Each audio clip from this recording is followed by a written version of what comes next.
Hello, welcome to Capital Games Movie Club. I am the Wiz. Zero's out. Crap, I can't come up with anything with this one. Zero's not here, so hopefully we'll hear from him soon. Other than that, we'll just continue trudging on as we have always had in the past few weeks. So this week, we are reviewing Elvis, starring Austin Butler and Tom Hanks, directed by Baz Luhrmann. This is a musical biopic which has become pretty popular in the past, I'd say, 5 years. No, probably longer than that, actually, if I'm not mistaken. Right now, it seems like the most popular ones, the most beloved ones, popular and beloved, I should say, are Ray, 8 Mile, Straight Outta Compton, Bohemian Rhapsody, and Walk the Line. Those seem to be the ones that I keep hearing are great musical biopics. My number one favorite, honestly, is I'm Not There, which is the biopic of Bob Dylan, directed by Todd Haynes. And this is coming from somebody who's not a Bob Dylan fan. And I thought that was a fantastic movie. But, yeah, biopics are hit and miss to a certain extent. Because most people, when most people watch biopics, what they want to see is exactly what they remember, or for it to be an accurate interpretation of what happened with the artist, the band, or whomever the musical biopic is about. It could be about a concert. It could be about a band. It could be about a singer. It could be about a songwriter. It could be anything that has to deal with music. It's a biopic. It's a musical biopic. And there are different ways to tackle that type of movie. But the ones that are most popular are basically the ones like Bohemian Rhapsody, Rocket Man, Straight Outta Compton. The popular songsters, yeah, okay. Popular artists and their life story is essentially the most popular ones that get made. And Elvis is essentially that type of movie. So let us get into the review of Elvis. This is all directed by Baz Luhrmann and starring Austin Butler and Tom Hanks. I want to say overall I like the film. And I like some of the directions that Baz Luhrmann took the movie. When I initially heard that Baz Luhrmann was doing a Elvis biopic, I had mixed feelings about it. I actually like Baz Luhrmann's movies. I fell in love with Baz Luhrmann in high school when Moulin Rouge came out. I was 18 when it came out. I saw it in theaters and adored it. I thought it was such a great movie. And I didn't think I would see something like that would be ostensibly a period piece, but implementing songs of the current day and meld it pretty well without it be feeling awkward. It actually really enhanced the movie a lot. And then there's the visual bombast and the kinetic energy that the movie had that I really enjoyed. His previous movie was Romeo and Juliet, and I did not like that at all. I just never liked that movie. Maybe one day we'll review that and I'll explain why. But yeah, I just never liked that interpretation of Romeo and Juliet. He then also did Australia, which was bad. That was a bad movie. And he then did Gatsby. I think is it just Gatsby or The Great Gatsby? I'm not sure, but he did an adaptation of The Great Gatsby with Leonardo DiCaprio, and then Elvis is next. And his style is very flashy. Lots of camera movement, lots of color, computer effects, like really an eye-popping image that honestly could work with Elvis Presley, but if it's done too much, it could look really gaudy, especially when compared to Elvis Presley to a certain extent. And what I like what he did in this is that he showed restraint, which is something I thought I would never hear myself say when it comes to Baz Luhrmann, but he actually showed a lot of restraint. He only used the bombastic editing process on key scenes or to signify a change in time or a change in scenery, and that's it. He didn't pollute the screen so much with a lot of noise, and that actually worked well with this movie because this movie, unlike, let's say, Moulin Rouge or Gatsby, you are supposed to believe that the most dynamic and most interesting and flashy thing in this movie is the central character, that is Elvis Presley. And Baz Luhrmann did a great job in interpreting that and making the movie into that. I personally like the fact that he remained accurate to what the sets and the places that he used looked like. He didn't over-embellish, which is what I was kind of afraid of in this. Because in a biopic, unless you're doing something stylistically very different, you don't want to over-embellish too much, or else it just seems inauthentic. And that really wasn't what this movie was going to be in this. Like, he didn't do an I'm Not There. I'm Not There, the thing that makes it different is the fact that about, I think, 15 different actors plays the Bob Dylan role, but in in different times. And that's what made that movie wholly unique, and I think probably the best musical biopic ever made. That's not what Elvis was doing in this. Elvis was a straight biopic from the moment Elvis started to the moment he died. Spoiler alert. But come on, you should know better than that at this point. So I really like the decisions that Baz Luhrmann used when shooting the film and the color that is used in the movie. I think it was perfect the way it is. I actually really enjoyed the way it looked. It looked showy, but it didn't look messy. It didn't look tacky, which is something I was really afraid of when I started watching the movie, especially in the beginning, because it was like a really showy, glitzy kind of computer effect, and it was just to open to close the movie, and I'm happy about that. Like, make the most visually dynamic thing Elvis Presley, and that's exactly what he did, and I'm very happy he decided to do that, because anything more would have been overkill in this movie. Let's get to the writing in the movie. It's good. I would say it's good for a biopic, but I think that's kind of damned praise. That seems kind of a backwards insult to a certain extent, so it's kind of unfair. But it is good for a biopic to a certain extent. The problem with biopics, in most circumstances, is that they think all they have to do is just say, this is how they started, this is how it ended. Or this is them in this period of time, this is at the end of this period of time.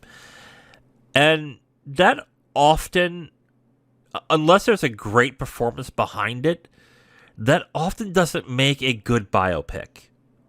A good biopic, or a great biopic, I should say, has a theme to it. Something more than just, this is Johnny Cash in the beginning, in the middle, in the end.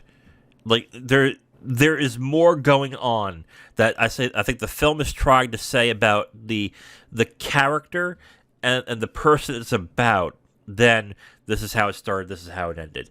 And Elvis does one key thing right here. And the theme basically is Elvis's influences, which a lot of biopics don't get into, pretty much. They just want to get into how the person started, where he came from, and how he went from the rise and into the fall. And there are some biopics that do it quite well, and it's usually because of a very good performance, or that the principal group or person is just that compelling and interesting that it propels that movie to be a lot better than maybe it deserves to be. But Elvis does I would say it doesn't do it's not big into it, but it does a little bit more than what most biopics do, which I liked. I appreciated that when watching it, to find that he had a. I mean, it was obvious if you knew Elvis that he really liked gospel and rhythm and blues. That was obvious. Everyone knew that, but to really show it in the movie as to how it became that way, whether it's real or not, and it's not made up or interpreted a different way, is one thing, but it really showed the influences on him, especially in the beginning and towards like the middle of the movie. That was a smart thing to do in this, to make it much less of a standard biopic. So the writing is good, and yeah, that's all of that at this point. Let's get to performances.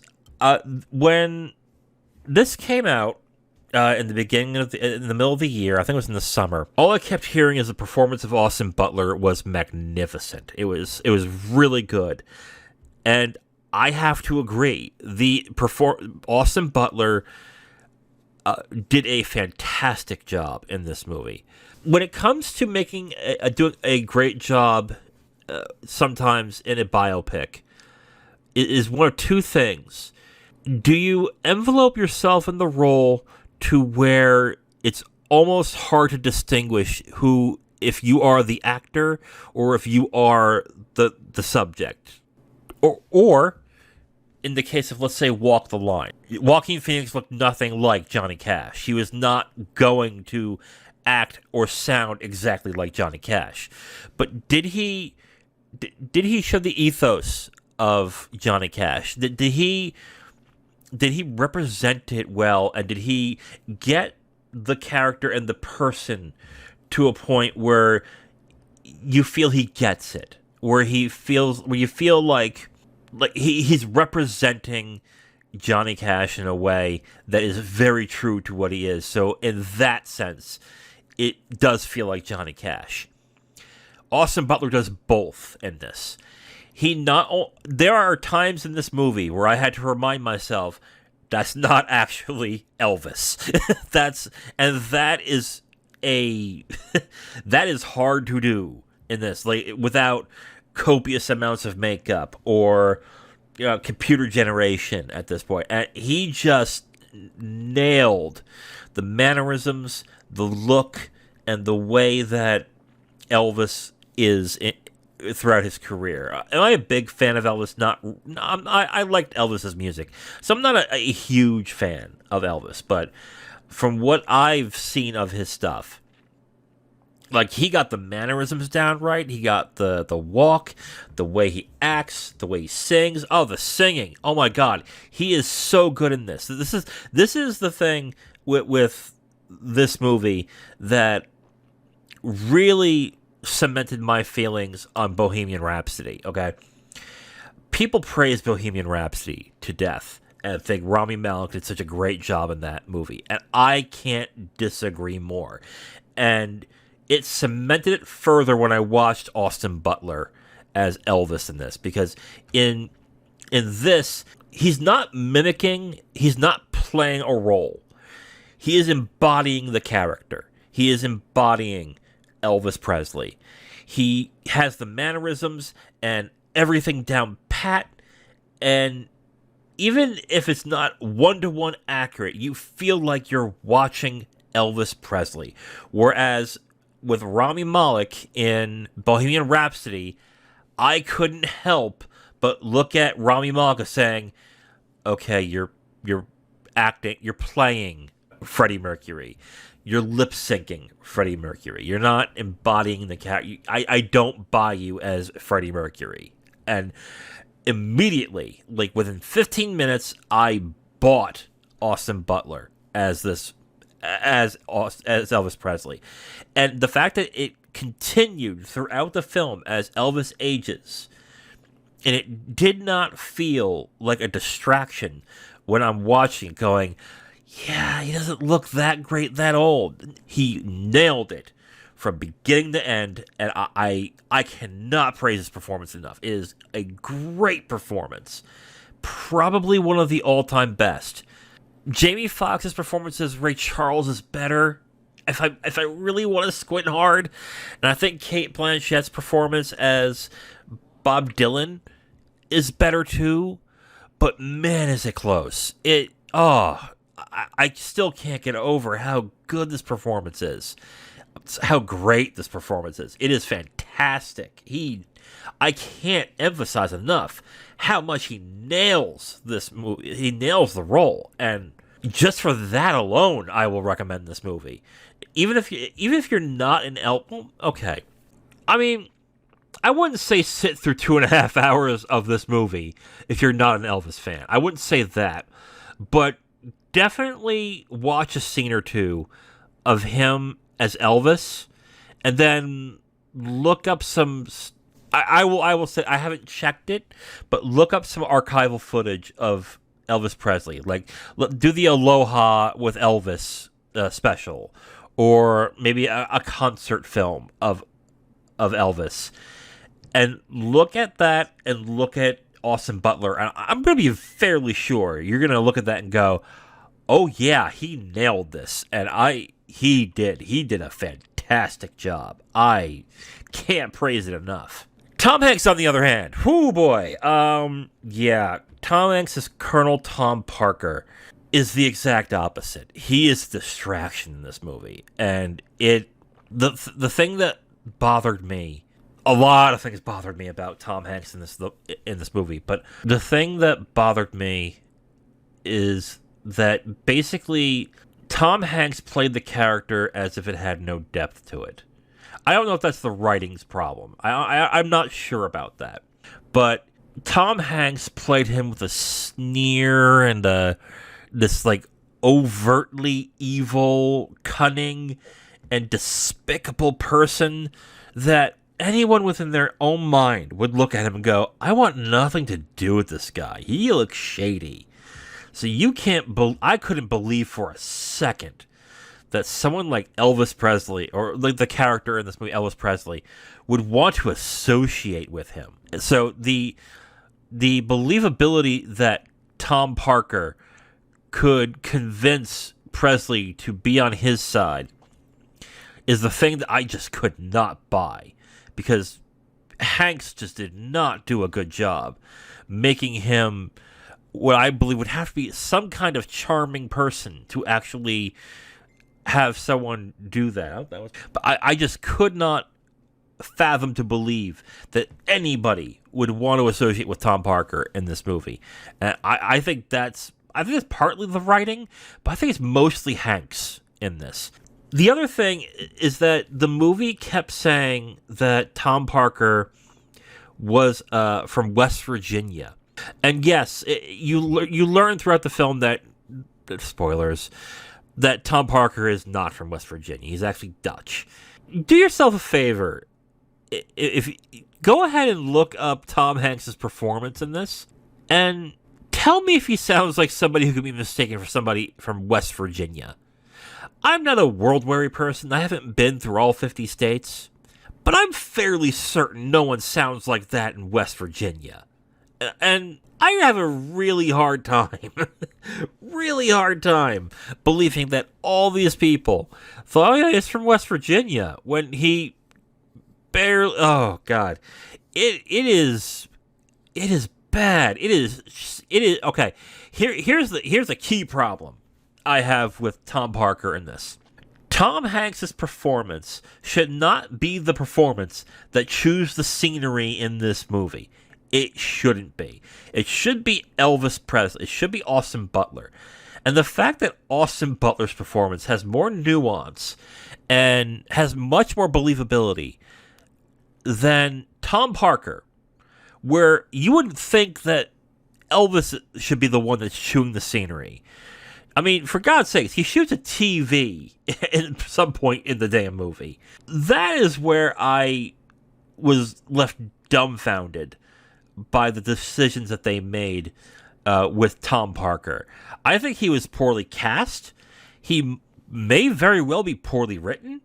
And the decision to make him the principal character and narrator was, I think, a bad move in this. I will get to that in spoilers when it comes to that stuff right there. But overall, I liked Elvis, and I liked it because of the restraint that Baz Luhrmann took while having some flashes in it, and with Butler's excellent performance. I mean, excellent performance. I cannot praise it enough. For those reasons, I can recommend Elvis. But there are big flaws, and I will get that in spoilers. Okay, so why don't we get into spoilers for Elvis, the 2022 film directed by Baz Luhrmann. If you have not seen it, you can stop this tape, come back, and come back when you're ready. We will get to spoilers on Elvis in 5, 4, 3, 2, 1. My big issue with the movie is Colonel Tom Parker, played by Tom Hanks. I think it's 80% the performance and 20% the writing. Because the decision to make Tom Parker he's essentially the main character in this movie, which is really weird. But I kind of understand where they were going for in this. Elvis now is a mythical person. Is somebody that inspires the imagination to a certain extent. What do you hear about Elvis now besides the music? That he died on a toilet. That he ate peanut butter and banana sandwiches. The weight gain. The gyrating. The dancing. The hair. Everything that what makes him a interesting, dynamic, fascinating person. Like, my God, there are still people in Vegas who are Elvis impersonators to this very day because there is such a deep love for Elvis, a person who died in 1970 and whose music still endures to this day. He is literally a mythological person at this point. So I get where they were coming from with this, because to make him just the main character would probably lessen the mythology of Elvis to a certain extent. But I really questioned the decision to have Colonel Tom Parker be the one telling the story, since he's the person that screwed over Elvis time and time again. There are reports that basically Colonel Tom Parker essentially took the earnings that Elvis had and took 60% for himself, essentially, and then continued to screw Elvis to the ground. There are people, and this movie actually argues this as well. There are people who feel that it is Tom Parker who killed Elvis to a certain extent. To make him the person telling the story, I think, was a baffling decision in this. Now, some of you will probably point out, well, Wiz, there is such thing as unreliable narrator, a person who tells a story that is clearly embellishing and lying, and it's up to the audience to get where the embellishment is. It's kind of the fun of an unreliable narrator, to figure out exactly what's true and what's not. And I get that. But the movie isn't even consistent with that, unfortunately, because it's not an unreliable narrator movie. Because if it was, then you would see it through you would see the movie through the eyes of Tom Parker, which the movie does not do. What the most it does in this is that it narrates the movie where Tom Parker is trying to say how he's trying to control Elvis. Like the key examples are when he meets Priscilla for the first time, who will eventually become his wife, and the sort of disdain that he had, even though he couldn't control that situation. They rely on him as the narrator, and as a narrator, if a character is going to be the narrator, you would expect the movie to then base the entire movie around that person's perspective, which it doesn't. So not only is Colonel Tom Parker being the narrator a bad decision, it also is a decision that is not fully fleshed out, because they veer back and forth into standard biopic to perspective, and it hurts the movie in a critical way. Because if they wanted to do that, if they wanted to just keep it in the perspective of Tom Parker and just show how much of a manipulative person that he is, you could have done that. But someone at some point probably would have said, no one wants to watch a movie about Tom Parker. So they would have to add the Priscilla Presley piece. They would have to add the dynamics between his mother and his father. The little parts of it where he went to the army, a very small part of it, which I think could have been expanded a little bit more. Although that would have turned the movie into a 3-hour movie. And this was a pretty long movie as it is. So here's my thought on this.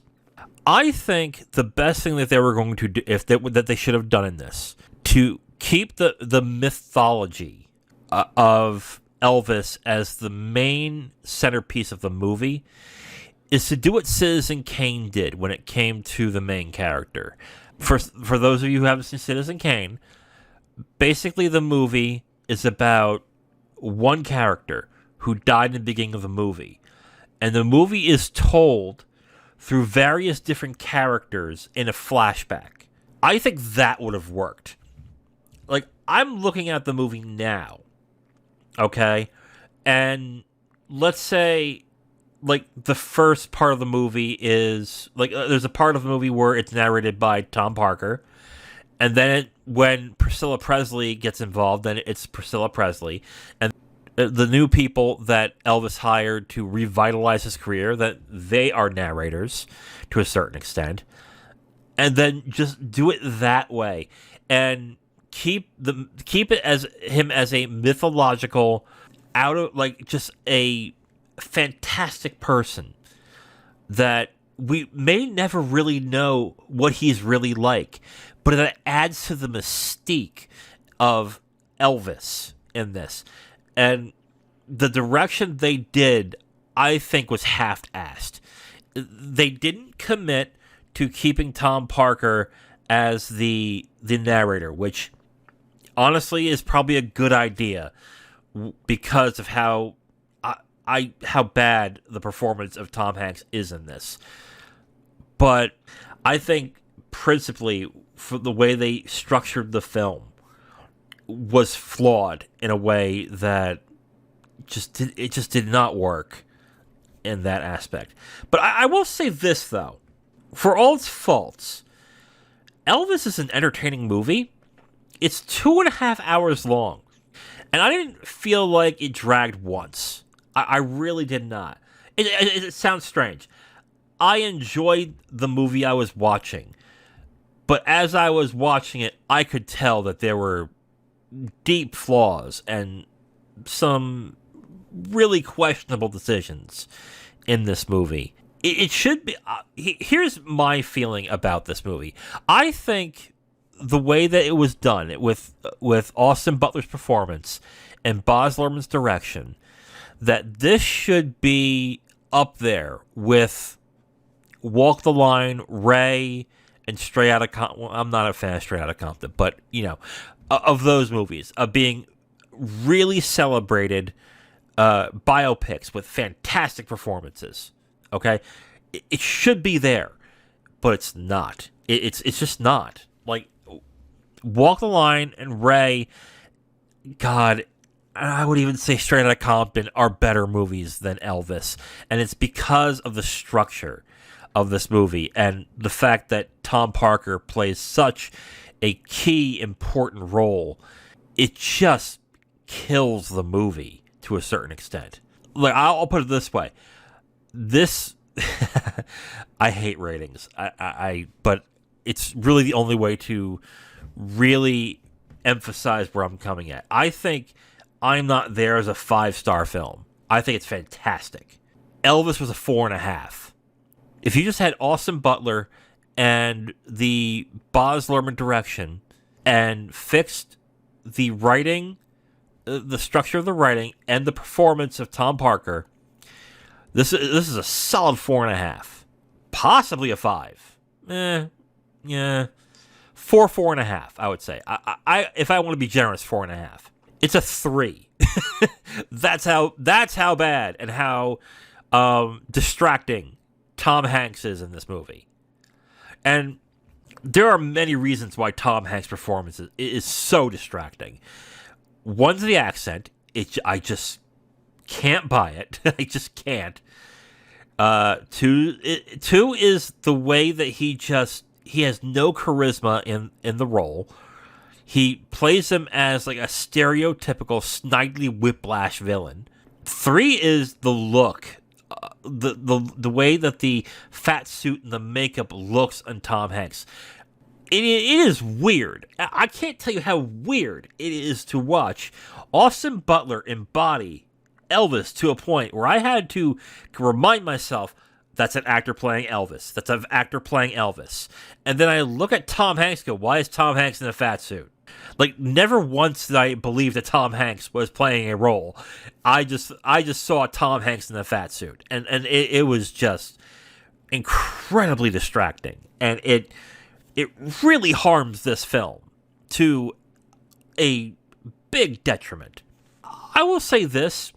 I'm glad that this movie showed the importance of rhythm and blues and black music to Elvis in this. Without it being... How do I put this?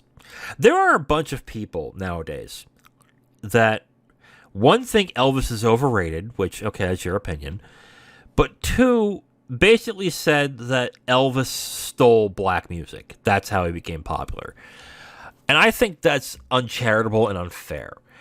I think, honestly, my feeling is that he was greatly inspired by it.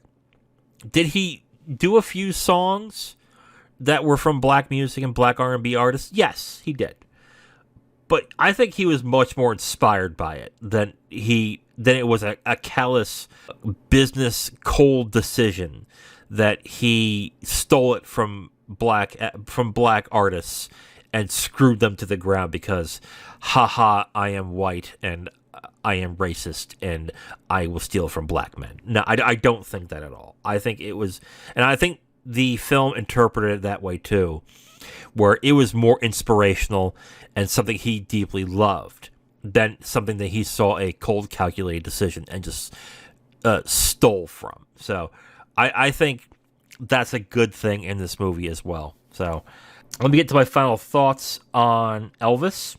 I said it in the spoilers. This is a 3-star movie, and I am recommending it, but I am also going to state how disappointing that is with this movie. Austin Butler gives, I think, one of the best performances in a musical biopic. I in a biopic, period. I will put it that way. I think he is outstanding in this movie. He embodies Elvis so well. And I'll say this again. There are points in this movie that I had to remind myself that I'm not actually watching Elvis. I'm watching an actor playing Elvis. And that is the highest compliment you can give an actor. He just nailed this role. And he is the highlight of this movie.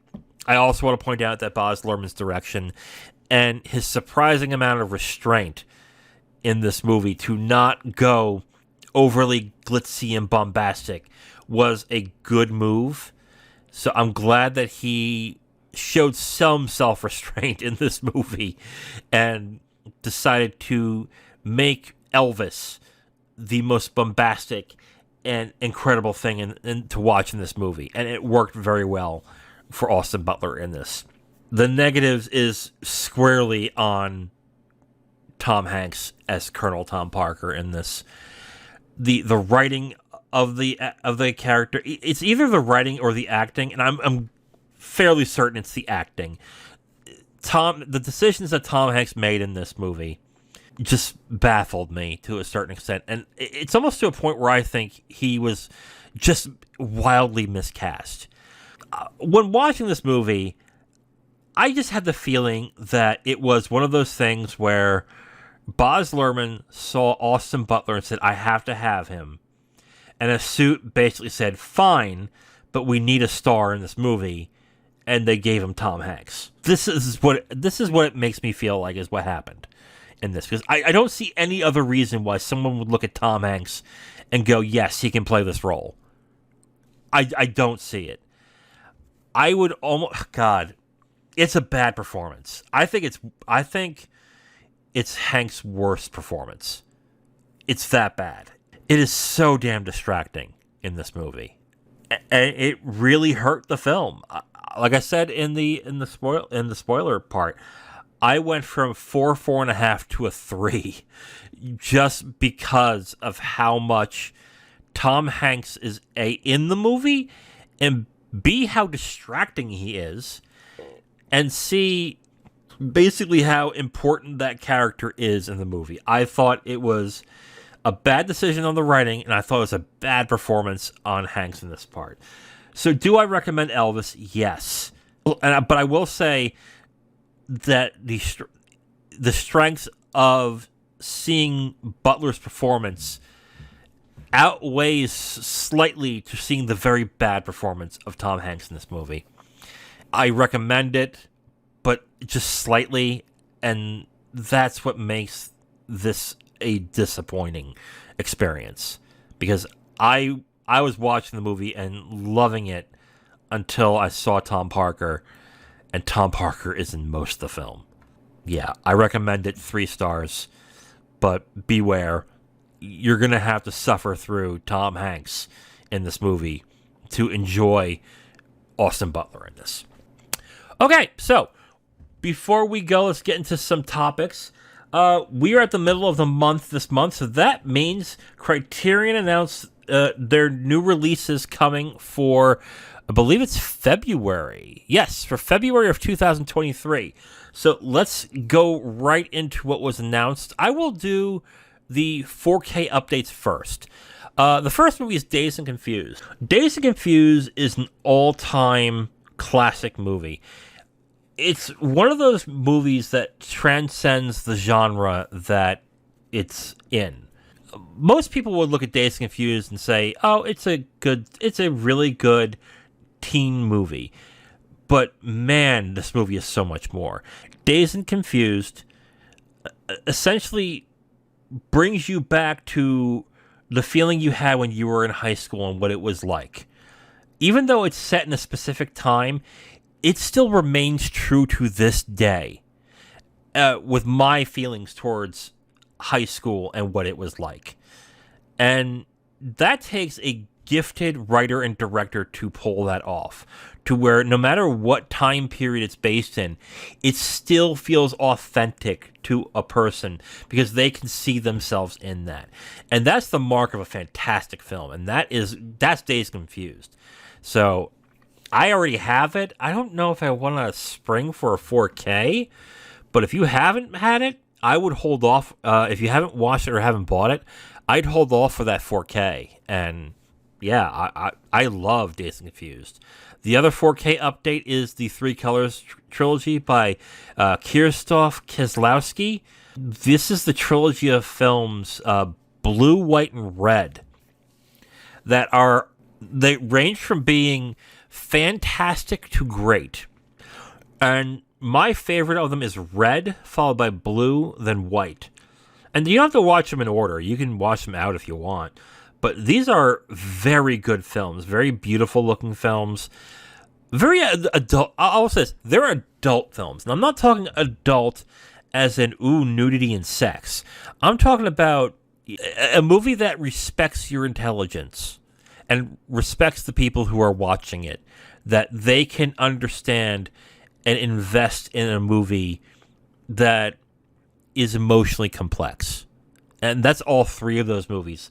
And my favorite's Red. But I know a lot of people prefer Blue, and I know some prefer White. But the Three Colors trilogy are fantastic movies.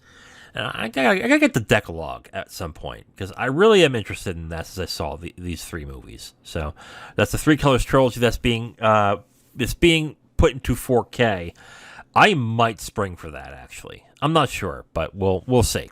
So the new releases that were announced, 2 films by Margarita Duras, which is Baxter Vera Baxter and India Song. I'm gonna be blunt. I'd never even heard of this director, and this is not a first. I did it last month too with It's Not a Burial, It's a Resurrection, and I will say the same thing that I said with that movie.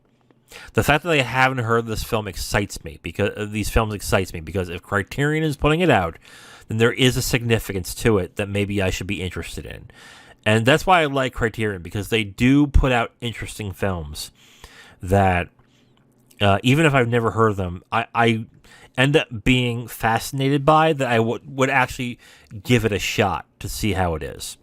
The next movie is Hollywood Shuffle, directed by Robert Townsend.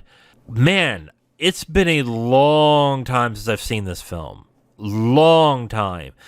And I don't think I would get when I saw it, I didn't get the nuances of the film, to be completely honest. I thought it was fine. But I was very young when I saw this. Like, I didn't get it. I will be blunt. I did not get it at all. And this was me at age 12, I think. So my brain wasn't that fully developed. Okay? But looking back, it is an interesting movie that I would love to rewatch. And this is also written by Keenan Ivory Wayans, which I did not realize. Yeah, I definitely want to rewatch this movie. Hopefully it goes on the Criterion channel, because I do want to give it another shot. Because I saw it very young, and it probably went over my head. So, Hollywood Shuffle, directed by Robert Townsend. So that is an interesting pick. The final pick, which actually got me excited, was Romeo and Juliet, the Franco Zeffirelli version from the 70s. The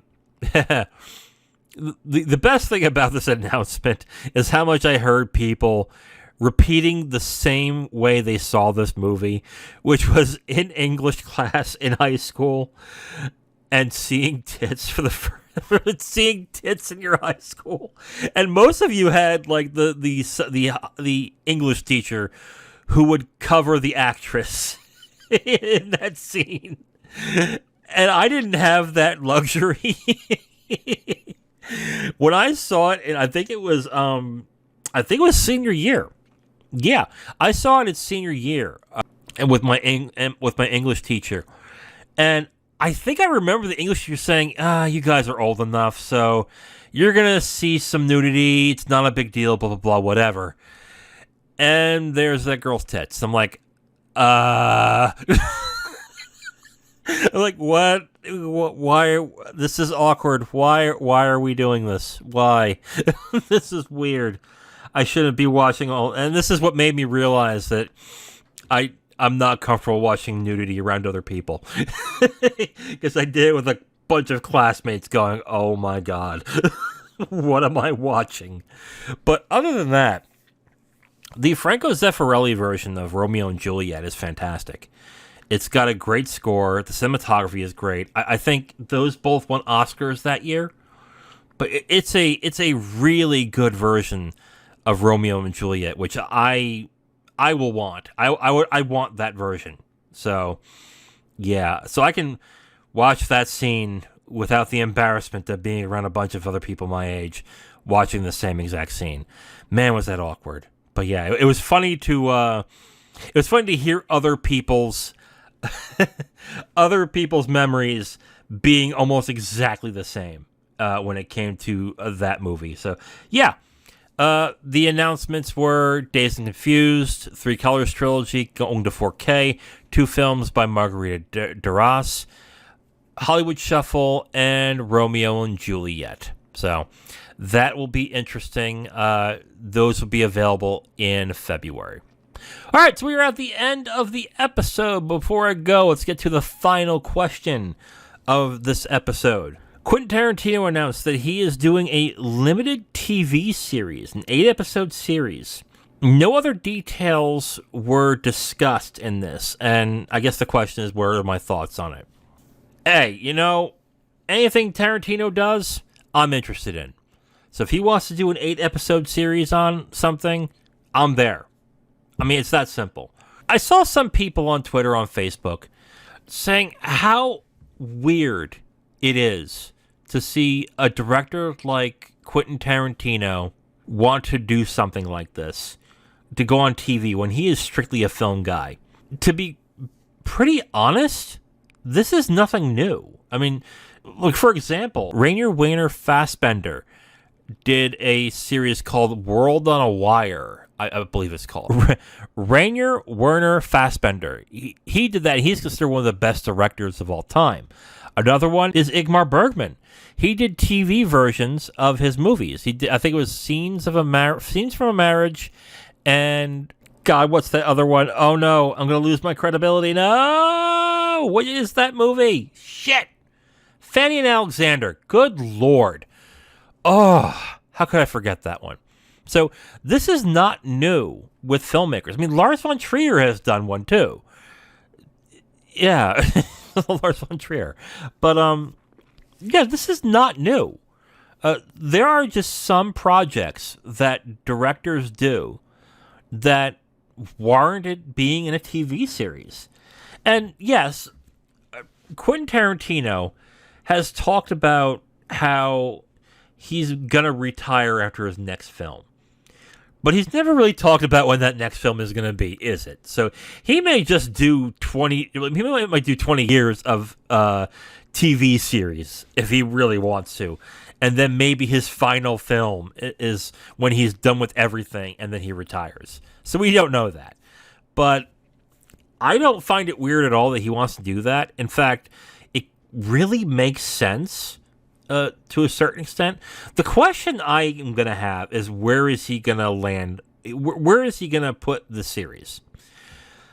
Because for some reason, I don't see Netflix putting up the bill for this. I mean, Netflix essentially spent gobs and gobs of money getting directors like Cary Fukunaga, Martin Scorsese, David Fincher, Christopher Nolan. Like, Netflix got all these fantastic directors and gave them an unlimited budget to do whatever the hell they want.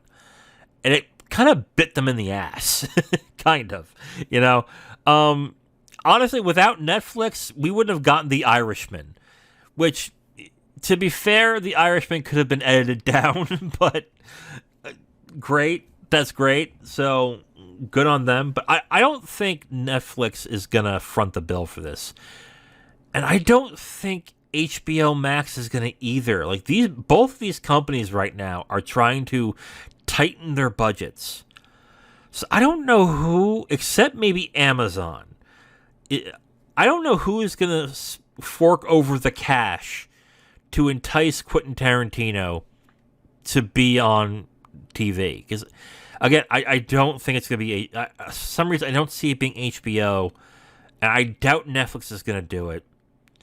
And Tarantino hates Disney, so it's not going to be Hulu. The only option I can think is Amazon. And that's kind of a weird one. Like, Amazon's not really known for having great movies on their service. They have some decent TV series, but they don't...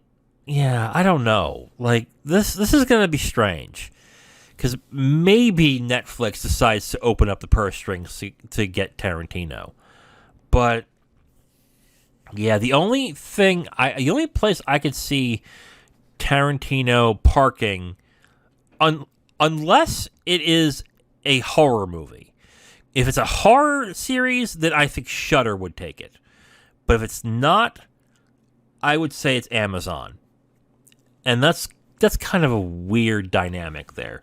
So, overall, I think it's great that he's going to do a TV series. I would love to see a Tarantino TV series.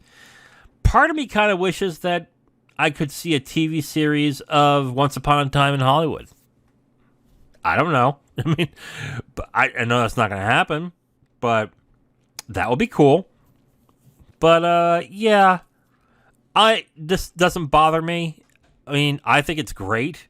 It's also nothing new in film. I mean, this has been going on for like decades now. So it just in the 80s and 90s, it kind of, when a film director would go into TV, it was looked upon as a step down until The Sopranos happened. And then that changed everything. So, yeah, I will look forward to it. I don't think this means that Tarantino is done with film. I think he's just got a story that he wants to tell that requires it to be a TV series. And that is it, really. So, yeah, that's all I can say about that. All right, so we are at the end of the episode. Before I go, let's talk about the movie we're going to talk about next week. So I know last week I said we're going to do the best of films of this year, and I debated on whether I wanted to actually break that and do something else. But I'm going to stick with it. There are films that will probably get Oscar nominations this year, but the film I'm going to watch is probably not going to be one of them, unless we're talking about technical Oscars. But this movie got really good reviews. A lot of people who saw it thought it was very good. And I haven't seen it yet, so I'm going to give it a shot. I'm going to watch The Batman, the Matt Reeves directed film starring Robert Pattinson. So, yeah, I'm going to watch that and I'll discuss my thoughts on Batman films, specifically when that episode is next week. So, on that note, we are at the end of the episode of the Capital Games Movie Club. Tune in next week where I discuss The Batman, starring Robert Pattinson, directed by Matt Reeves. I am The Wiz. Talk to you next week.